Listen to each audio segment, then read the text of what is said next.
Hola, mi nombre es Alejandro Valdivia. Les voy a contar un poco sobre clima espacial y por qué es relevante para el futuro de nuestra sociedad.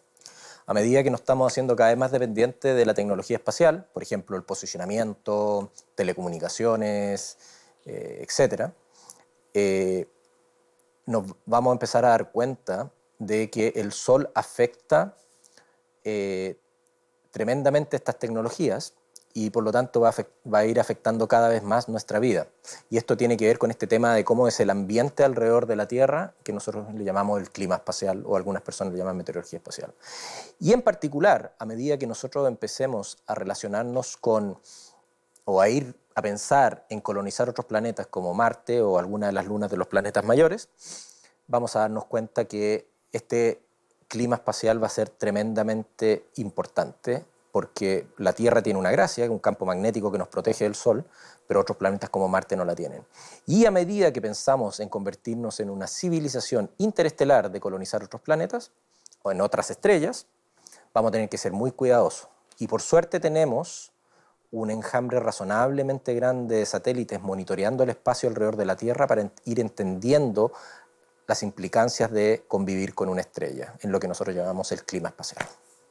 Entonces, generalmente, uno de los puntos importantes de esto es que nosotros no estamos conscientes de que el Sol es bastante activo, nuestra estrella es tremendamente activo, lo que pasa es que nuestros ojos no son sensibles a la actividad solar. ¿Okay? Y son escalas, yo les voy a mostrar más adelante que las escalas de tiempo son impresionantes. El Sol cambia sustancialmente en forma diaria. Dentro de un día uno puede ver variaciones bastante profundas del Sol y de la dinámica solar, que afecta, por supuesto, nuestra vida y lo que sucede alrededor de la Tierra. Y esto tiene un montón de consecuencias, que vamos a conversar sobre eso, por ejemplo, en el posicionamiento de los autos, en las telecomunicaciones, y más importante quizás en el largo plazo, de alguna forma nosotros nos estamos dando cuenta que cada vez somos más dependientes de la tecnología espacial, y cosas como las redes eléctricas, las telecomunicaciones, el posicionamiento GPS, empieza a ser afectado por esta dinámica solar que yo les voy a conversar.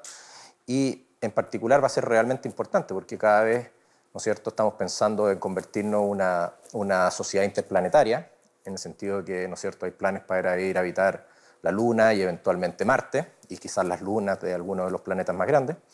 Y eso va a requerir ser muy consciente del clima espacial. Por ejemplo, el viaje es un viaje complicado, ir a Marte, y ustedes van a tener que protegerse, la gente que vaya a Marte va a tener que protegerse cada vez que el Sol genere una tormenta, lo que se llaman las tormentas solares, que voy a ir conversando de a poquitito con ustedes.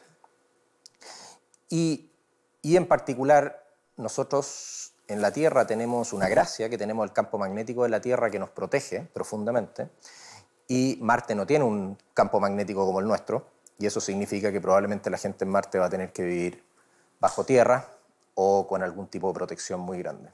Entonces, el viaje es complicado, el vivir es complicado en planetas como Marte, donde no hay viento. Y en el futuro, a medida que nosotros estamos pensando en cómo irnos a convertirnos finalmente en una civilización interestelar, o sea, ir a colonizar algunos de estos exoplanetas que aparecen en otros sistemas solares, que están orbitando otras estrellas, ¿no es cierto?, que la gente está buscando hoy en día, vamos a tener que ser muy conscientes de qué planeta vamos a ir a colonizar, porque vamos a hacer una inversión tremenda en viajar a una estrella probablemente cercana, y vamos a tener que ser muy cuidadosos de que la estrella tenga una actividad prudente, que no sea demasiado activa, cosa que uno no pueda vivir en el planeta. Y segundo, el planeta probablemente va a tener que tener un campo magnético que lo va a proteger de las vicisitudes de la estrella que va a tener. Entonces, todas esas cosas vamos a tener que considerarlas, y por suerte vivimos en un planeta que está cerca de una estrella, y es muy importante tratar de entender y estudiar cómo la dinámica de esa estrella nos afecta a nosotros. Como les digo, este tema del clima espacial, que hay gente que le llama meteorología espacial también, que quizá una traducción mejor del inglés, es algo que la gente no es muy consciente y que realmente para el futuro de nuestra civilización es fundamental, especialmente a medida que vamos agotando nuestro querido planeta.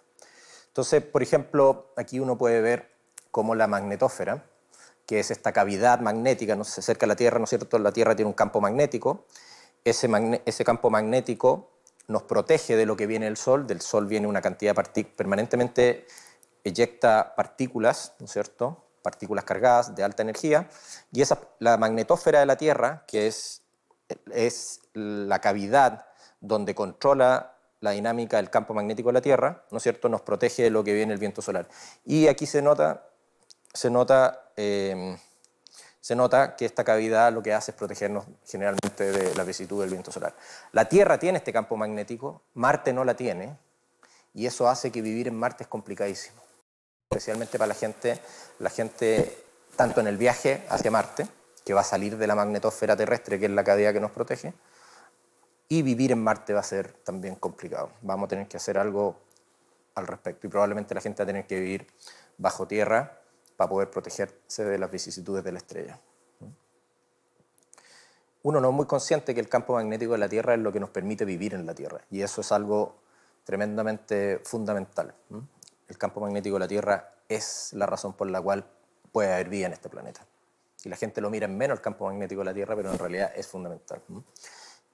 Y a medida que nos queremos expandir, ya sea dentro de nuestro sistema solar o otro sistema solar, el tener un campo magnético va a ser fundamental. Y cuán fuerte va a ser ese campo magnético que vamos a necesitar va a depender del tipo de actividad que tenga la estrella en particular. Ok, entonces nosotros en la práctica lo que tenemos es una cavidad, como les digo, que nos protege del viento solar y de las vicisitudes de nuestra estrella, y que es lo que es fundamental para la vida. Entonces muchas veces lo que se da cuenta es que existen en el Sol unas cosas que se llaman tormentas solares, y esas tormentas solares, como se las voy a mostrar cómo se ven en el tiempo real, generan lo que se llaman eyecciones de masa coronal que envía el Sol. Se les voy a mostrar en un video en un ratito más. Y estas eyecciones de masa coronal son las que, si llegan a golpear a la Tierra, pueden producir lo que uno denomina tormentas geomagnéticas o subtormentas, dependiendo del tamaño. Y esas son las que afectan, como les digo, nuestra vida, aunque nosotros no seamos muy conscientes, y la afecta tremendamente. Y ya vamos a ir conversando sobre este tipo de efectos. Entonces, esta cavidad de la Tierra, esta cavidad, la magnetosfera, es fundamental para nuestro vivir, y es la que nos permite y nos protege de las vicisitudes de la estrella. Entonces, comencemos. Entonces, generalmente uno tiene que pensar que el universo está compuesto de plasma, y el plasma en la práctica, uno aquí en la Tierra conoce los sólidos, ¿no es cierto? Nosotros estamos parados sobre el suelo, los líquidos, uno toma agua, pero a medida que si uno lo mira microscópicamente, lo que sucede es que en los sólidos, los átomos y las moléculas están muy apretadas entre ellas y casi no hay movimiento. En el líquido ya las moléculas están un poquitito más sueltas y se mueven.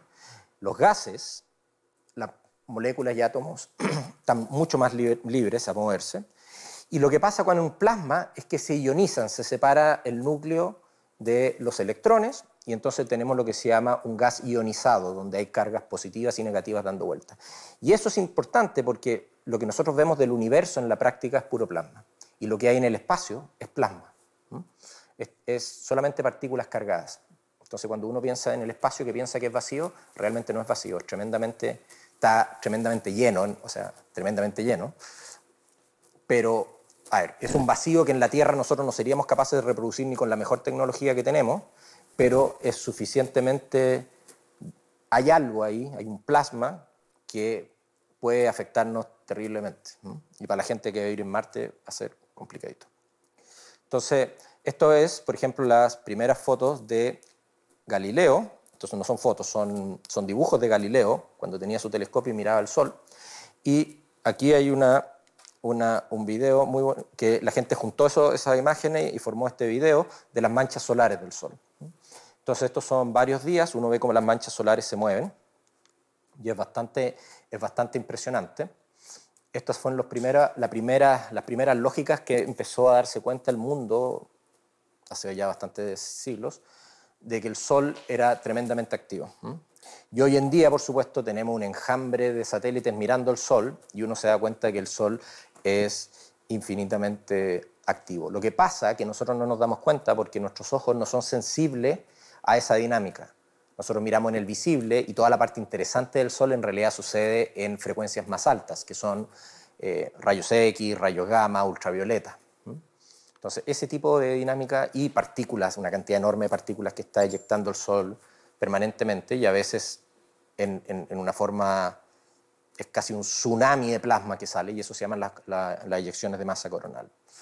Entonces, uno lo que tiene, por ejemplo, es el Sol rota, hay un campo magnético y el campo magnético se vuelve tremendamente turbulento y es ese campo magnético el que empieza a producir toda esta dinámica que es muy interesante en el Sol. Es el campo magnético el que genera eso. Por ejemplo, aquí tenemos un video de la dinámica que uno está mirando en rayos X, por ejemplo, y uno ve que el campo magnético, ¿cómo se llama? La dinámica del Sol es tremendamente interesante. Aquí les voy a mostrar un video que a mí me impresiona muchísimo. Es una de las cosas más impresionantes que yo he visto en mi vida. Les voy a mostrar un video y yo les voy a ir diciendo para que uno realmente pueda apreciar esto. Esto es un video del Solar Dynamic Observatory, que lo que está haciendo está mirando al Sol en diferentes longitudes de onda. Esto es una longitud particular y ustedes van a ver lo tremendamente activo que es el Sol y yo les voy a ir mostrando el video. Esto es una de las cosas, mira, esto es un día, un día, un día, un día, un día,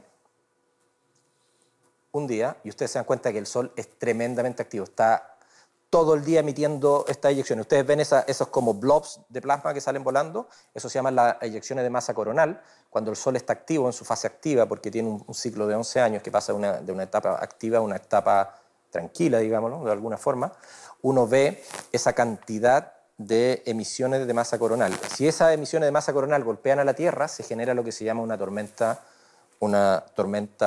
magnética. Entonces, eso es lo que es impresionante. Aquí tengo otra en otra longitud de onda, esta en longitud de onda visible. Aquí nuevamente, un día, un día, un día, un día, un día, un día, un día, un día. Y ustedes ven que la cantidad de emisión de estas explosiones solares, ¿no es cierto?, salen hacia en diferentes direcciones, por supuesto, y muchas veces golpea la Tierra. Una de las cosas que uno tiene también nota de estos videos es que el Sol está permanentemente enviando materia al espacio a una velocidad del orden entre 400 a 1000 kilómetros por segundo. Esa es la velocidad en que el material está saliendo. Y cuando tenemos estas tormentas, estos tremendos blobs que salen volando, uno lo que ve es que a veces puede llegar hasta 4000 kilómetros por segundo. Entonces, todo ese material, una cantidad enorme de material, sale hacia el espacio y si llega a golpear a la Tierra, nos puede afectar bastante nuestra tecnología en la práctica, pero no solo la tecnología.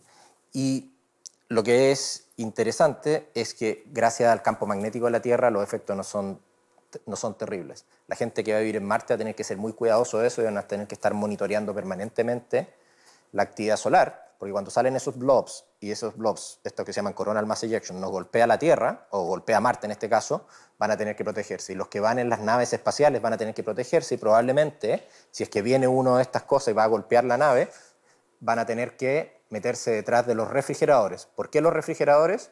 Porque en los refrigeradores están las lechugas y en las lechugas y los vegetales en general tienen una cantidad enorme de agua. Y esa agua es la que nos protege, nos va a proteger de todas estas partículas que vienen del Sol, de alta energía. Igual que en las, ¿cómo se llama? En los reactores nucleares, siempre alrededor de los reactores nucleares hay agua, justamente para protegernos que no se escape ninguna partícula que nos haga algún problema. Entonces, como les decía, aquí hay un ciclo solar. Estos dos videos son durante la actividad, cuando estamos en la parte alta del ciclo solar, y cuando estamos alta en el ciclo solar, el Sol es tremendamente activo, podemos tener 4, 5, 6 de estos coronal mass ejection que salen disparados en diferentes direcciones, mientras que cuando está muy tranquilo el ciclo solar puede pasar mucho tiempo antes de tener una de estas eyecciones de masa coronal, uno cada 5 días, por ejemplo, y cuando está muy activo podemos tener 5 al día. Y si alguna de esas sale en la dirección de la Tierra, bueno, puede hacer cosas, principalmente en la tecnología. Entonces este es un ciclo de 11 años y la gente ha estado midiendo este ciclo, contando manchas solares finalmente desde hace varios cientos de años, entonces hay un registro bastante continuo de todas estas cosas.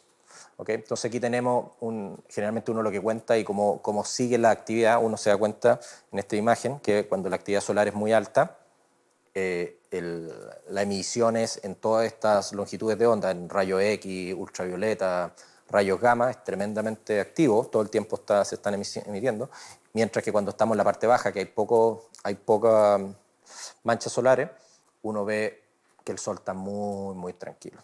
Y eso, por supuesto, también se refleja en el viento solar y lo que llega a la Tierra. Entonces, aquí hay un video bien interesante, no un video, una representación gráfica de cuando hay una de estas tormentas que sale disparada, ¿no es cierto? Esta coronal mass ejections sale, o eyección de masa coronal, sale, y si llega a golpear a la Tierra, ¿no es cierto? Pues tenemos por suerte la magnetósfera que nos protege bastante, pero cierta cantidad, por lo general cierta cantidad de energía sí entra a la magnetósfera y empieza a producir, por ejemplo, auroras boreales, efectos efectos en los cinturones de radiación, que son los cinturones donde están generalmente los satélites dando vuelta. Entonces esto puede afectar la electrónica de los satélites y cuando estamos en el ciclo activo del Sol generalmente se caen varios satélites al año. ¿Okay? ¿Ustedes se acuerdan del Suchai que mandó Chile? Bueno, el Suchai tuvo uno de estos problemas durante una de estas tormentas y efectivamente estuvieron 3 días desconectados porque les daba miedo a la gente de ingeniería reprenderlos porque no sabían si iba a funcionar o no, porque se quema la electrónica y entonces si tú prendes el satélite y no lo puedes apagar, puedes terminar en la atmósfera.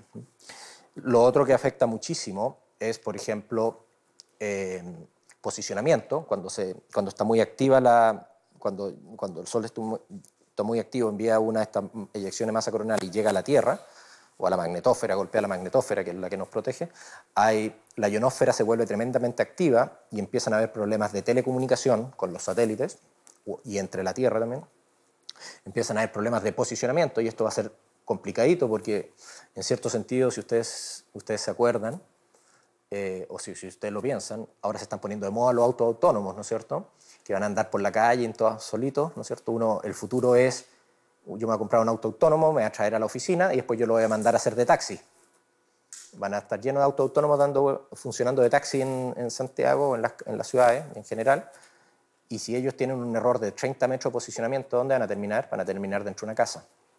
Esto va a ser lo mismo. Probablemente en las ciudades uno puede contrarrestar ese efecto con las antenas de teléfono, pero a medida que tú te alejas de las ciudades, la densidad de antena telefónica es mucho más chica y por lo tanto el error de posicionamiento va a ser complicado. Entonces, esto es un problema que hay que resolver y que todavía está abierto. Entonces, también tenemos efectos sobre la vida útil. Las redes eléctricas se van a empezar a desestabilizar a medida que las redes eléctricas se están haciendo cada vez más grandes, ¿no es cierto? Nosotros estamos interconectando con el norte grande y en algún momento nos vamos a interconectar con otros países. Las redes eléctricas, a medida que van creciendo, se vuelven menos estables y el problema es que en general nadie las mira porque las miran en una frecuencia equivocada.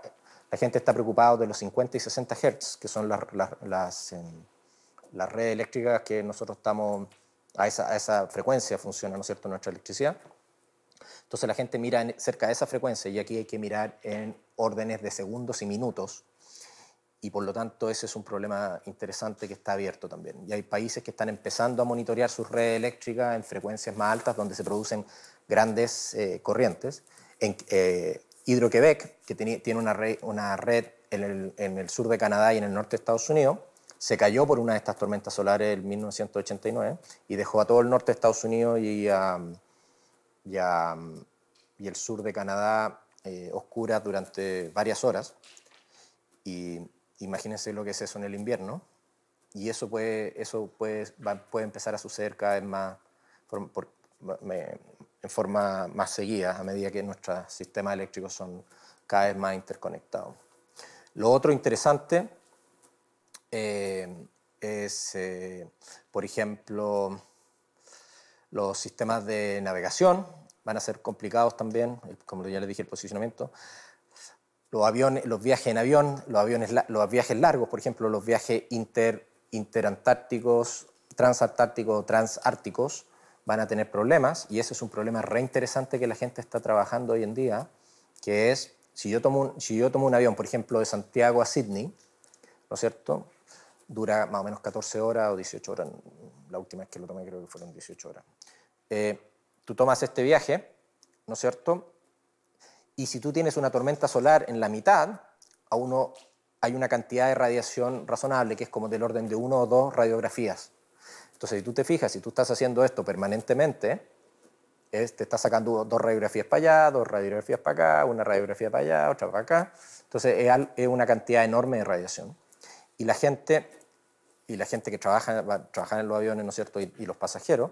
Entonces, lo que están trabajando las aerolíneas es un modelo predictivo en el cual tú le puedas decir con mucha anticipación, estamos hablando de 10 horas antes de que suceda, o sea, mucho antes de que llegue a la Tierra, que el avión va a tener que cargar más combustible, porque tú cargas tu avión combustible basado en las 18 horas, que es el viaje óptimo, ¿no es cierto?, y tú ya cuando cargaste esa cantidad de combustible y vas volando, no puedes cambiar de órbita, o sea, de trayectoria, una trayectoria menos riesgosa en términos de radiación. ¿Por qué? Porque eso significa combustible. Tú pusiste combustible para viajar cierta distancia y cierta cantidad de horas. Y por supuesto una protección alrededor de eso, pero no demasiado. Entonces, si tú sabes con suficiente anticipación que viene una de estas cosas que va a golpear a la magnetosfera de la Tierra, tú puedes cargar más combustible, irte por una ruta menos óptima, que es más larga, por supuesto, pero eso requiere combustible. Entonces, eso es un problema bien interesante. Aquí hay billones de dólares metidos para tratar de entender esto, porque es un problema muy difícil. Con los satélites que hay monitoreando lo que viene desde el Sol, uno puede tener una lógica 1 o 2 horas antes de que algo nos va a golpear. ¿Okay? No es muy fácil ver algo que sucede, una eyección de masa coronal, como en estos videos que yo les mostré, en el Sol, y predecir si nos va a llegar o no. Eso todavía es muy difícil, la gente está trabajando, por supuesto, y esa es la lógica de tratar de saber que algo que salió del Sol si nos va a llegar o no. Eso no es fácil de hacer. Y la gente está trabajando fuertemente con cosas de inteligencia artificial para tratar de entender esto. Entonces, esto es uno de los problemas bien interesantes que hay en clima espacial. Y otra cosa, pero esto sucede cada, no sé, cientos de miles de años, es que el campo magnético de la Tierra también cambia, ¿no es cierto? El campo magnético natural de la Tierra es un cambio de norte-sur, sur-norte, cada 500.000 años, algo por el estilo. Y esos efectos son bien interesantes. Uno no sabe, no tiene mucha claridad qué significaría una tormenta solar durante ese periodo de cambio. Ahora, tampoco no es tan terrible, porque los seres humanos, ¿cómo se llama? Los antepasados de los seres humanos han sobrevivido a cambios de este tipo. Súper. Entonces, eso es, yo creo que uno de los temas más interesantes que uno puede ver cuando está pensando en clima espacial. Y yo creo que lo importante y la conciencia que uno debería hacer de todo esto es tratar de darse cuenta de que, claro, nosotros pensamos en el sol y lo disfrutamos, no sé, nos vamos a la piscina, etcétera, etcétera, pero el sol es tremendamente dinámico, lo que pasa es que nuestros ojos no son sensibles a él y por eso no somos muy conscientes, pero la dinámica solar es impresionantemente activa y nos puede afectar. Y a medida que nos estamos haciendo cada vez más tecnológicamente dependientes del espacio, ¿no es cierto?, de satélites, de telecomunicaciones, de posicionamiento, etcétera, estos efectos van a empezar a ser más y más comunes y vamos a empezar a tener que ser conscientes de que estas cosas suceden, ¿no?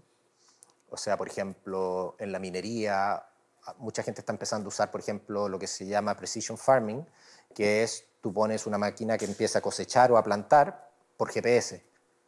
Y si tú pierdes posicionamiento, podéis dejar la tenda alada. Los camiones de la minería también. También los camiones autónomos también van a empezar a tener problemas, podrían tener problemas con esta cuestión de perder posicionamiento. Entonces, estas son cosas que vamos a tener que empezar a ser conscientes y que nos vamos a tener que empezar a preocupar. Hay un montón de cosas muy entretenidas que tener que resolver. El problema de las telecomunicaciones. La Fuerza Aérea y la Marina saben que cuando suceden estas cosas ellos quedan a ciegas durante un buen tiempo y no se pueden comunicar ni con los satélites ni entre ellos, ¿no? Y eso son cosas súper interesantes que suceden, ¿no?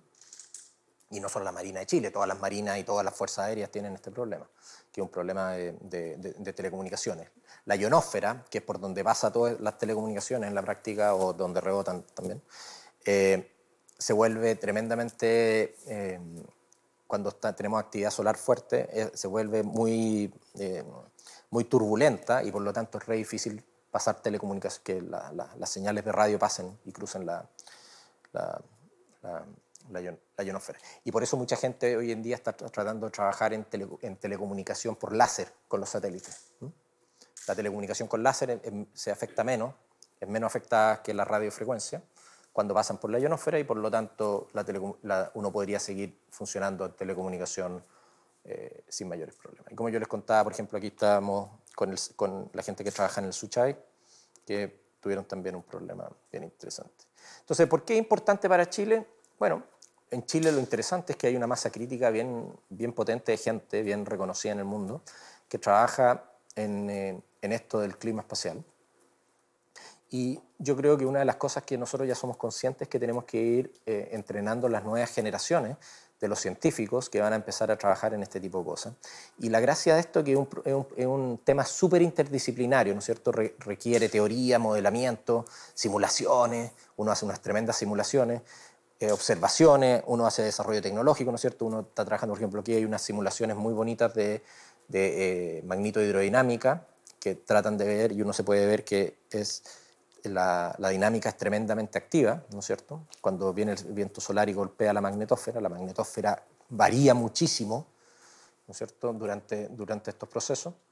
Desarrollo tecnológico, ¿no es cierto? Chile está empezando su camino tecnológico, particularmente la gente de ingeniería está trabajando fuertemente en desarrollo de estos CubeSats, y esto yo creo que es un proceso para investigación científica, principalmente para monitorear el clima espacial.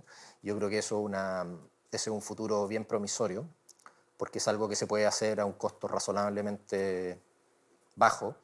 Entonces yo creo que hay muchísimo para hacer y para contribuir, especialmente cuando uno piensa en lanzar, por ejemplo, estos enjambres de satélites que se van moviendo juntos, que pueden permitir encontrar un montón de problemas, resolver un montón de problemas y monitorear lo que está sucediendo en el espacio. Y yo creo que aquí hay un futuro súper promisorio para Chile. Como les digo, hay un montón de científicos que trabajan en este tema, una masa crítica, y yo creo que, y hemos estado contribuyendo bastante, y la gracia es que Chile tiene una posición en el hemisferio sur que es bastante privilegiado. Nosotros tenemos una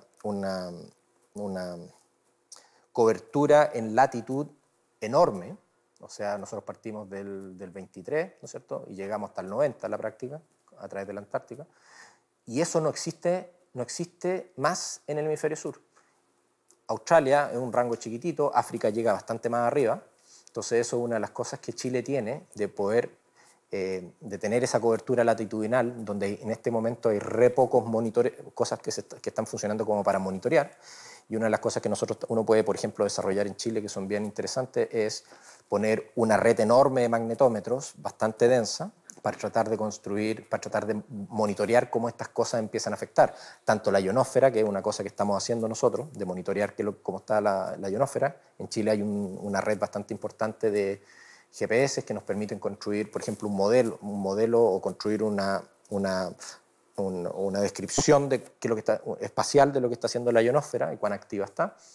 Y, por ejemplo, uno puede ver incluso el efecto los trabajos que hemos hecho, uno puede ver el efecto de los eclipses a esa resolución. Y esto es algo tremendamente importante yo creo que ¿cómo se llama?, para las futuras generaciones. Aquí hay temas de interés interdisciplinario, transdisciplinario. Aquí hay que mezclar ingeniería, tecnología, simulaciones, física, química. Hay un montón de temas súper interesantes. Bueno, biología incluso. Hay gente que dice que algunas de estas cosas pueden afectar el crecimiento de los árboles, etcétera, etcétera. Entonces hay un montón de temas que pueden ser tremendamente interesantes para entender. Entonces, yo quiero quedarme más que nada con eso, de que uno puede tratar de trabajar en esta dirección. Hay muchos temas abiertos y yo creo que para Chile es un tema súper candente y súper interesante que podemos aportar muchísimo. Nosotros estamos trabajando, por ejemplo, tenemos una página del Servicio de Clima Espacial Chileno que estamos comenzando, en el cual hay unos primeros intentos de estar monitoreando lo que está sucediendo, lo que sale del sol, lo que hay en el viento solar, cómo está reaccionando la magnetósfera en la práctica, cuán activa está, en la ionósfera.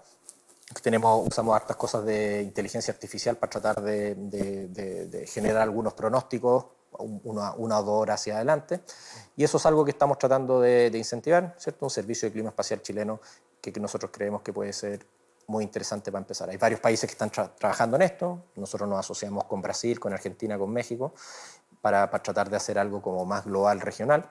Y eso estamos trabajando en eso, por ejemplo. Y una de las cosas que quiero terminar es que, por ejemplo, en Estados Unidos, en la televisión, cuando estaba en la fase activa del sol anterior, ahora estamos en la fase inactiva, pero estamos empezando a irnos ya hacia la parte de actividad en este ciclo de 11 años. Era interesante porque tú mirabas las redes públicas de televisión durante las noticias, hacían, ¿no es cierto?, mostraban el tiempo, mañana va a estar lloviendo, etc. Y después venía alguien y hablaba justamente de clima espacial. Un par de minutos, pero hablaban de clima espacial. Entonces, en las redes públicas aparecían hablando de clima espacial como si fuera tan relevante como el tiempo. Mañana va a estar lloviendo, y además la ionosfera va a estar activa, van a haber errores de posicionamiento, etcétera, etcétera. Entonces, esto es un tema que se hace más candente. Entonces, nuestra lógica es tratar de entrenar las futuras generaciones de personal técnico, de gente que sepa sobre esto, de pronosticadores. Entonces, yo creo que es el futuro sincero para Chile. O sea, las nuevas tecnologías, ¿no es cierto? Empezar a entender las cosas que nos empiezan a afectar, cómo entrenar la gente que entiende ese tipo de cosas, pronosticadores, ¿no es cierto? Gente que entienda lo que está sucediendo, qué significa el clima espacial y cómo se puede activar. Y como les digo, esto eventualmente, a medida que estamos haciendo coaliciones regionales de clima espacial, estamos tratando de producir datos, de hacer pronósticos, ¿no es cierto? Y creemos que eso es relevante para Chile y, por supuesto, para el mundo y eventualmente para el futuro de nuestra civilización, a medida que nos vayamos hacia el espacio o nos queramos convertir en una sociedad interestelar. Así que muchísimas gracias. Yo creo que siempre uno tiene que pensar que estos trabajos son tremendamente colaborativos, ¿no es cierto? Requieren esfuerzos mancomunados de muchos investigadores. Hay muchos investigadores tanto aquí en el Departamento de Física de la Facultad de Ciencias como en otros lugares. Incluso nuestras colaboraciones con los grandes centros de clima espacial en Argentina, en Brasil particularmente y en México, hacen que esto sea un esfuerzo colaborativo. Esto no es algo individual, sino que colaborativo. Y ahí yo creo, por ejemplo, el esfuerzo de difusión que está haciendo la Universidad de la Frontera, yo creo que son tremendamente relevantes. Yo creo que todo el mundo está bienvenido a participar y tratar de llevar y avanzar este proceso de entender cómo nos afecta la estrella en lo que llamamos el clima espacial.